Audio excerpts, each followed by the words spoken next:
Okay, Gold Derby fans, we are going to talk about the Emmys for the first time this year as a group. We have all of our editors here. We have Chris Beachum, Daniel Montgomery, Paul Sheehan, Tom O'Neill, and Zach Laws. And the big story this year is that Game of Thrones is out. It's taking out. It's not eligible this year because it doesn't air till the summer. And this is the biggest Emmy winner of all time. It's won 38 trophies, including the past two Best Drama Series races. And Tom O'Neill, I'm going to come to you. We've had our first experts pipe in at Gold Derby. What do they think is going to win now that Game of Thrones is out? Well, today we had our first 5 experts pipe in. They're all over the place. Glenn Whipp is for The Handmaid's Tale. Lynette Rice from EW is from Stranger Things. Paul, our executive editor here, says The Crown.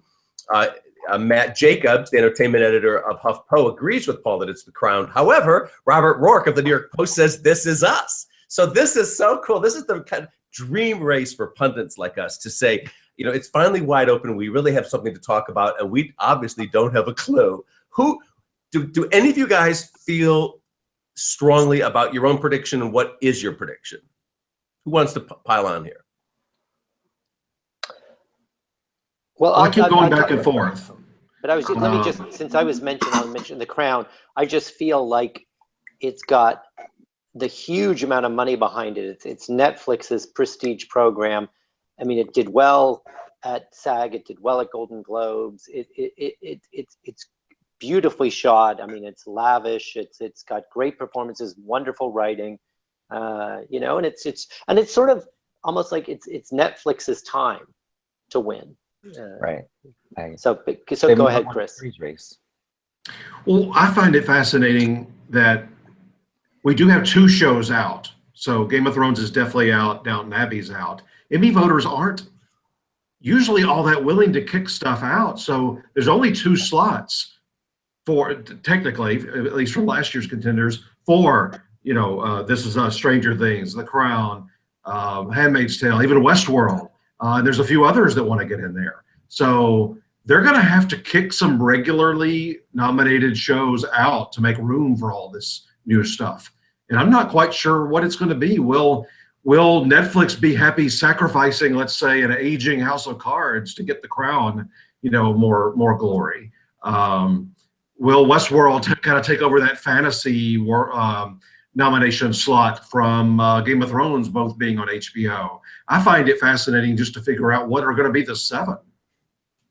I keep going back and forth about what returning shows I take out of my predictions in order to make room for these new shows. And I mean, we haven't even talked about things like 13 Reasons Why or Legion or Leftovers, things Hey, that, so you know. Zach, refresh everyone's memory. So what are the returning shows that are eligible? We have The Americans, which just got in last year, House of Cards, Better Call Saul, Mr. Robot, and Homeland. So those are all the 5 that are coming back, and that are all at risk of, I think I could see any of those 5 getting tossed aside this year. I don't think there's a 1 in that 5 that's 100% locked to return for various reasons. Some are getting old, some are just kind of on the air and don't get a lot of buzz. So I don't know. I don't know. They're going to kick about 3 of those out. Oh, Hollywood's so cruel, isn't it, Tom? They're getting old. Kick them to the curb. So let's hear from the youngsters. Let's hear from Daniel and Marcus. I'm the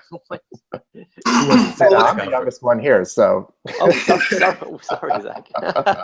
Well, what's interesting is that, you know, none of the past Emmy winners for Best Drama Series from like the past 10 years are in this category, because Game of Thrones is taking the year off. Breaking Bad is over, of course. Mad Men is over. Homeland.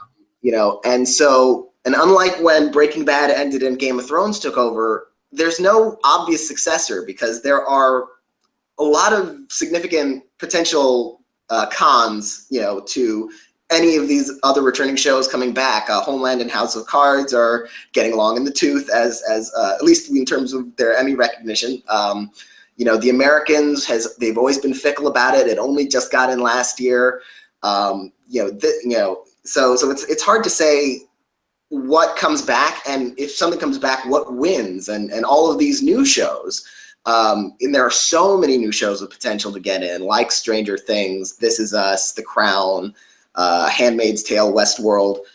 They're completely untested at the Emmys, so they could get 20, 25 nominations, or they could get 0 nominations. We just don't What know is yet. what is your current prediction, Daniel? What at Gold Derby? What is your current prediction for winner? I've got, and it's a little bit wishful thinking, but a little bit maybe, you know, the 5th season is the charm, as has happened before. I've got the Americans in there. You know, if there's going to be a successor, it'll be the one that's been building gradually. It has the cool factor. It's a year away from its planned ending, like Breaking Bad was, but when it won for the first time. And Game of Thrones took till season 5, right, Daniel? Yeah. Game of Thrones took till season 5 point, also, good point. and so it's in a sweet, and it's of course the sudden unusually relevant subject matter of KGB spies influencing American government. So it does have all that going for it. It's not the biggest hit, and this season hasn't been as much of a barn burner as season 4 was, but it might have the right trajectory to actually take it this year, since there's so much that's out of the running and question marks. Marcus, go ahead. Well, this is not my prediction. This is what's going to happen. This Is Us is going to win Best Drama Series. Okay. This Is Us. It's a lock, you guys. This Is Us is the modern family of dramas. It is the most buzzed about show of the year. It had sustained buzz for 9 months or something, where some of these other shows like The Crown, yes, it's very good, but it was just buzzed about for a month or so. That's the Netflix problem, where, you know, all the episodes are released on one day. They get a lot of buzz. Like 13 Reasons Why is getting a ton of buzz now, but in a month, are we going to even talk about that show? I don't know. But Marcus and I talked about on This Is Us it would be the first time in a long time a broadcast network drama had a real shot and even gets nominated since The Good Wife years ago. Could you see the industry rallying a little bit behind it? Like, hey, let's get behind this broadcast show. But don't you think, I would have said that if it was the old version of the TV Academy, but it's vastly expanded in the last few years. And so I fear that the people that have come in and they are seeing, I mean, there's 4 broadcast networks, and look at all these streaming services, and not even the number of streaming services, but the amount of product that they're all doing. So I don't know if there's, Tom, I mean, you were the man that pioneered coverage of Emmys. What do you think, broadcast versus streaming? Yeah, I think that there's a yearning for broadcast to make a comeback, and of course, we haven't seen a win for broadcast since Modern Family on the comedy side. And so, This Is Us is a fascinating contender here, and I think Marcus is right. I think that it really is a front runner. But yet, I love Daniel's argument on the Americans. As you can make a compelling argument for that. The whole fantasy elements with Westworld and with Stranger Things worry me, and with The Crown, the kind of old news factor worries me there. If The Crown was really big right now, it has all the trappings of an Emmy winner. It's got the snob appeal. It's got it's about world leaders and things which they normally love, unless it's House of Cards. But kind of like the West Wing factor is what I'm referring to. I don't know. I would give one argument for The Crown that would help Paul out in terms of, he's predicting that. Is there any question in anybody's mind among series, not necessarily limited series, but a drama or a comedy, that's not going to be the overall nominations leader? It's going to be. The Crown is. It's going to be, costume design, production design, score, just on and on and on and on, probably several actors, writing and directing. And I just think you're looking at high teens, probably mid to high teens on nominations. So that never, ever hurts a show in that situation. And I think since this is the first time we're talking about Emmys, I think this year it's very important to talk about the new voting that was brought in last year, and now it's just a pure popular vote. There isn't the ranking or anything. So you've got 7 shows on a ballot, and it's mathematically possible you win with just under 15% of the vote. Mm-hmm. Well, and I think about This Is Us also. These are the 2 I keep flipping back and forth between on winners. It's the one show on TV that I can pretty much ask any friend or family member or watch their responses on Facebook. It has a wide appeal, and it seems to be the kind of show people watch together as family and friends and stuff.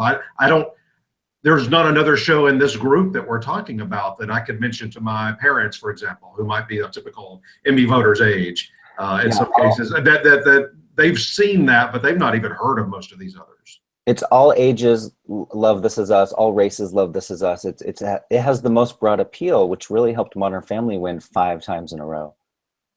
The one thing to kind of go off of what Chris was saying earlier about the sheer amount of nominations that The Crown is going to get, and I keep switching back and forth between Americans' Crown and This Is Us. I don't know what's going to win, but I do know that This Is Us is probably not going to compete in the sheer amount of categories that The Crown is going to. So is it going to have, it's going to appeal to the actors and probably the writers and perhaps the directors as well. But when you get into things like cinematography, art direction, costumes, hair and makeup, it's just not going to be a factor there. I'll tell you what, though, when the nominations come out, people need to pay attention to the writing and the directing categories, because it's been something like 20 years since a drama has won without one of those two. So that pay really close attention to what shows get in and what shows don't get in there. And in the case of this, oh, I'm sorry. I was just going to say, in the case of This Is Us, actors that we get into. Well, what I was going to say is pay close attention to the comments section under this blog item, because somebody inevitably, Marcus, will tell you exactly when that was. Because as I always say this, as much as we know, and we know quite a bit, the people watching this know far more. I think it was the practice. Yeah, the people that will win our prediction contest will do far better than any of us. And so I always encourage people. I'm one of those people that will. I have no loyalty to any of my predictions, so I will change up into the last minute because I'm looking for the winner. And I oftentimes will canvass the top 24 from last year and our all-stars and we have all kinds of people making predictions at Gold Derby. But there are people like Tom O'Neill who do know this stuff, written the first and best book about the Emmy Awards. So really, Tom, the final word should go to you on this category.